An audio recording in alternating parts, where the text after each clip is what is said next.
আসসালামু আলাইকুম সুপ্রিয় ভিউয়ার্স। আজকে আমি নবম দশম শ্রেণীর সেট ও ফাংশনের কার্তেসিয়ান গুণজ এটা সম্পর্কে একটু কথা বলছি।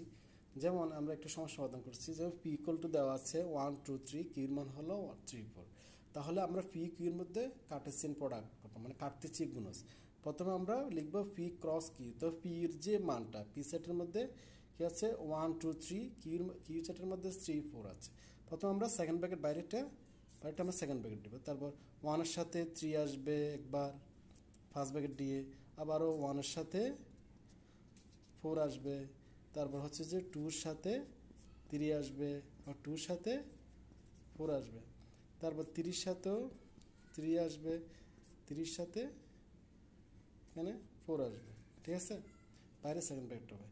তার মানে হলো কার্টেসিয়ান প্রোডাক্টের মধ্যে আমরা করবো যে প্রত্যেকটা একবার একবার করে আসবে, ভিতরে ফার্স্ট ব্র্যাকেট, বাইরে হবে সেকেন্ড ব্র্যাকেট।